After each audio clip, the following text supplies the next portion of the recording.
আমার চোখ আমার আলো প্রকল্পের আওতায় ভোলায় 10,000 মানুষের চোখের চিকিৎসা সেবা দেওয়া হচ্ছে।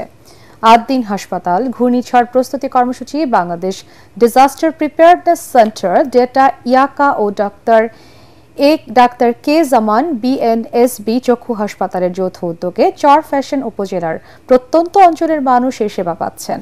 পাইলট প্রকল্পটি সফল হলে অন্যান্য জেলাতেও চক্ষু চিকিৎসা সেবা পৌঁছে দেওয়া হবে। ভোলা প্রতিনিধি আহাদ চৌধুরী তুহিনের রিপোর্ট, জানাচ্ছেন ফজল রাব্বি। অন্ধ মানুষের চোখের আলো জ্বালাতে উপকূলীয় জেলা ভোলায় কাজ করছে 8 দিন হাসপাতাল সহ বিভিন্ন সামাজিক প্রতিষ্ঠান। এবছরের জানুয়ারি থেকে আমার চোখ আমার আলো প্রকল্পের আওতায় 8,500-এর বেশি মানুষ পেয়েছেন চোখের চিকিৎসা। 8 দিন হাসপাতাল, ঘূর্ণিঝড় প্রস্তুতি কর্মসূচি, Bangladesh disaster preparedness centre, data ইয়াকা ও ডাক্তার কে জামান বিএনএসবি চক্ষু হাসপাতাল যৌথভাবে এই পাইলট প্রকল্প বাস্তবায়ন করছে।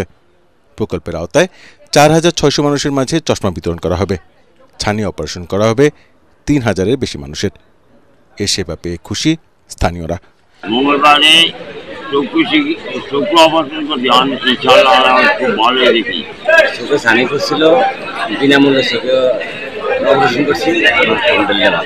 প্রকল্পের অগ্রগতি, চ্যালেঞ্জ ও ভবিষ্যৎ পরিকল্পনা নিয়ে চরফ্যাশন উপজেলার শশীভূষণে অংশীজন সভায় বক্তারা বলেন, অপারেশন কার্যক্রম শুরু হয়েছে এবং যাদের জটিলতা বেশি তাদের উন্নত চিকিৎসা নিশ্চিত করা হবে।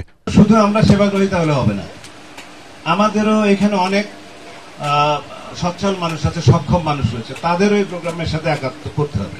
35+দের শুধু সেবা দেওয়া হতো, কিন্তু এই আজকের এই মিটিং থেকে ওনারা সিদ্ধান্ত নিলেন বয়সের বাড়ার থাকবে না, সবার জন্য এই সেবাটা উন্মুক্ত করা হয়েছে। সভায় অন্যান্যের মধ্যে ডাটা ইয়াকা অস্ট্রেলিয়ার আইটি বিশেষজ্ঞ মোহাম্মদ হাসিবুর রহমান, ত্রাণ ও দুর্যোগ ব্যবস্থাপনা মন্ত্রণালয়ের অতিরিক্ত সচিব আহমদুল হক, জাতীয় চক্ষু বিজ্ঞান ইনস্টিটিউট ও হাসপাতালের পরিচালক খায়ের আহমেদ চৌধুরী অন্যান্যের মধ্যে বক্তব্য রাখেন।